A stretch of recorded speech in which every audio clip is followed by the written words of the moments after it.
he had the best. But on the phone with us right now, let's welcome back to the program, Juliana Miller.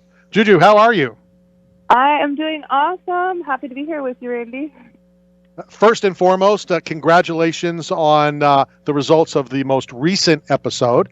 How difficult was it to keep all of this, quiet? Easier than you'd think, It's very exciting to know the outcome, but it's actually kind of exciting seeing the anticipation of all my friends and family. And what are their thoughts? And I'm going to jump to the end and then we'll go back to the beginning. What are their thoughts now, knowing that you're in the finals? They've got to be over the moon. Yeah, I think everyone's really proud and excited, but I've actually received a lot more love for the way I carried myself and how I spoke on the show, even more so than winning the fight. I think I've got a lot of love for my character and just sharing my story, so that's really a blessing. Absolutely. And if you remember, we said that, after the first episode that you were on. Last night, obviously, the final episode of season 30. I'm curious, how much time was in between fight 1 and fight 2? It was about 11 days. Yeah, 11 days. Just under 2 weeks. Did you feel that's enough time for you to recover and get, your body back and those kind of things? Or is it purposefully meant for it to be that intense to see who's, the toughest and no pun intended, right? Or the toughest or the most, mentally strong and that kind of thing? Oh, man, not at all. And actually, now that I think of it, we were there 5, fought the first 2, 4, so I fought a week later. I still had a black eye. My head was still raying. My nose was still swollen. That's the thing about Ultimate Fighter is you want to fight first. You have time to heal. Yeah. For sure. What was the call like? And, I've talked to some of the other athletes in the past couple of weeks, and I've always said if I get my dream and go on Survivor and all that stuff, I don't want the phone call.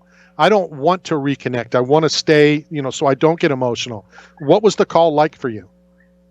Oh, my God, incredible. I cannot believe I'm the only athlete that called a coach. Everyone else called a boyfriend or a family member, and that was really interesting to me. I'm like, how is your boyfriend or your sister going to help you win a fight? I called my coaches. They knew the lineup, and they were studying the whole time I was in there, and I knew that they would give me the motivation and drive needed. Obviously, everyone knows how close I am with my grandma, but being on the phone with her, I'm just going to miss her and be ready to get out of there. Instead, I called my coaches, and it left me hungry and ready for war. Genius. Yeah. It was definitely a genius move. Now, I did screw up because I did want to start and introduce you and welcome back to the program, the jiu-jitsu player. Give me your thoughts when you saw that last night. It was really exciting. I'm glad that I got to show off my grappling. That was one of the things my coaches said in the interview. He said, let go of your grappling and just be you how you are in here. So I had a lot of fun with it, but more so than the grappling, I'm pretty proud of my striking. All the girls got together and talked about how I'm inexperienced and I'm not a good striker, yet before we hit the ground, Caitlin's mouth was bloody, so it appears that I know how to punch a little too. It does appear that way. How does trash talk fare into your game? And, I know there's a lot of talk when people are promoting the fight. When you guys get in the cage, in the octagon, how much trash talk goes on? Do you enjoy trash talk? Do you kind of see what people say and brush it off? Does it motivate you? Are you a big trash talker? What are your thoughts on that? Quite the contrary. I'm actually one of the most respectful athletes that you could ever face across a cage. I pretty much keep to myself. With that being said, I'm going in there ready for war. If you underestimate the person across the cage, it won't work out well from you. And that's what people seem to do with me. They have no respect for my game or my hands, and then they end up getting messed up. Me, on the contrary, I'm always like, I'm honored to face you. I'm excited to share the octagon with you. You won't really hear any mean stuff coming out of my mouth. However, if somebody, comes at me real mean, after the fact, I'll have a statement. So for the most part, I enjoy being one of those respectable athletes. I find that it's a lot more meaningful to speak from the heart as to the things I've overcome and what I want to do, rather than to just call somebody a nerd and laugh in their face, because that didn't work out too well for Caitlin. For sure. And, that's what I'm used to, going back to the beginning of the UFC in the country. And, it was all about respect. And then, over the past X amount of years, it's gotten into the more WWE stuff, the trash talk and stuff. So I do respect, your game and what you have done. What was the best and what was the worst experience, per se, of being in the house during the season of Ultimate Fighter 30? The absolute worst experience was definitely being locked in a house with no doors on the room. I was hardly ever able to sleep. Once athletes started losing, they would get drunk all night and just be loud and screaming. And people like me that were moving on, I wanted to sleep and focus and be ready for practice in the morning. And there was just no way to get away from them. I mean, there was times where I literally picked up my mattress and put it in the bathroom just so I could have a door, and then I would still smash my head between like 5 pillows to try to sleep. That was my least favorite experience, and my most favorite experience is exactly the same. It was the experience of being locked in that house with zero distractions and having all the incredible coaches around me. It was really cool to be able to focus and not worry about your phone or who's texting you or who's calling you, what's going on media. I mean, it really showed me how incredible of an athlete I can be when I'm fully present and focused. What was your thoughts as we watched the show, with both coaches getting to take the team out? My first thing was, how could Amanda take them to dinner when one person still had a fight? Now, again, it's reality, so that all of that could have happened after the fight. I don't know.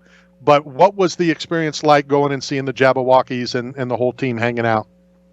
Oh, man, the Jabbawockeez was incredible.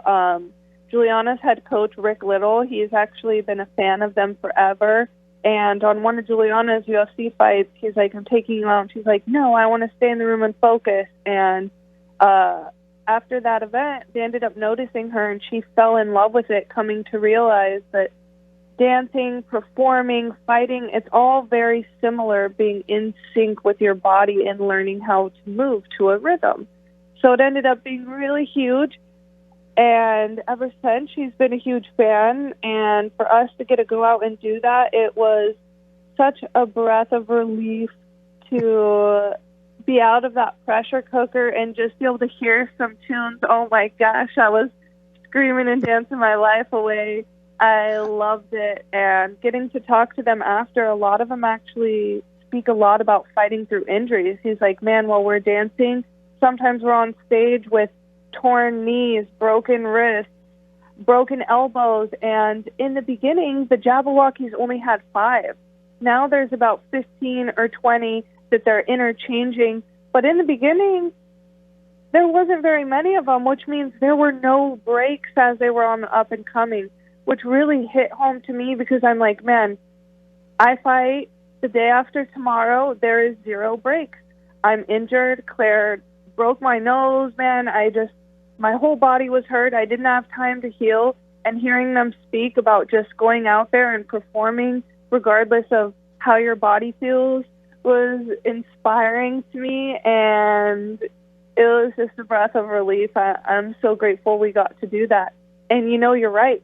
With Team Nunez, they actually had 2 girls that were still cutting weight, which means they couldn't eat. They got to sit there and watch everybody eat, while they had to sit there and just pretend to be happy when they couldn't have any of that food. They got to smell all this delicious food. And, I think that an experience is much more than a belonging. Although an action figure is cool, maybe they could sell it online. The experience of really team building and getting to dance and feel free for a second was tenfold the better option. And great story there. But what I'm thinking is, you're telling me they went from 5 Jabbawockeez to 20. Now you've got to fight through, because if you give up that spot, Now you're going to wait for somebody. You know what I'm saying? So yeah, you have to fight through it even more when there's more of them because you want to stay out there and perform. Yeah. Yeah, 100%. But it also goes to show that the harder you work, the more things build. Say one of them needed surgery and they're like, oh, I want a break. They finally have the opportunity to say, you know what, I'm going to perform in December. Where in Ultimate Fighter, as you're an up-and-comer, you can't say no to a fight or you're going to be cut from the UFC, you know? If I'm injured and I'm in the finale on August 6th, there's just nothing I can do about it. However, if I finally make it and I become a champion like Amanda Nunez or Juliana Pena, and you know you have a fight in a month and you break your ankle, you can say, hey, this is broken, I need to reschedule. So it just goes to show that the more work and effort you put in, you can build upon something that will create an easier future for you, and that your hard work never goes to waste, that it's always worth it in the end. Absolutely. Give me what were your thoughts as you were walking to the cage? And again, we all know we saw the episode, yesterday, but it was filmed, weeks ago. As you're walking to the cage, you know what's on the line. Are you trying to think that? Are you trying to clear your head? What are you trying to think as you're walking to the cage? As I walked to the cage, I was just living in the moment. I was feeling gratitude, and I was just channeling the best version of myself. As I walk out, I kind of like to get to a meditative state to prolong that adrenaline rush that's coming. Your heart starts beating really, really fast as the cage door closes. So I think you can often see in my walkouts, as I'm walking out, I will take a deep breath and I'll shut my eyes for a few steps. Leading up to the cage, I'll do it again. I'll pick up my hands in the air and breathe out as I go palm to palm in front of my chest. And this is just my way of reconnecting and speaking my affirmations in my head and channeling that belief in myself, because as you walk out and that cage door locks, it's really easy for doubts to rush through your brain. So being able to be secure in your own mind is one of the best things you could do. Now the fight has started. We're watching the fight, but going back to when the fight happened, the fight has started. And let's be honest, and I'm not trying to downgrade, your opponent, total domination in that fight. Anything like in the middle of the fight, like, God, this is going good? To be completely honest, until I watched that fight, I could barely remember what happened. I took a lot of damage when I was fighting Claire. My head was in a roller coaster, and I knew that once I got her down and started landing those elbows, she wanted to quit. I could tell by the look in her eyes as she walks back to her corner. And to be honest, I was hurt, and I just wanted to get the F out of there. I was ready to eat some food, have a cookie, and breathe. I didn't want to spend 15 minutes of war. So once we got to the ground, all I could think about is, come on, let's finish this and get out of here.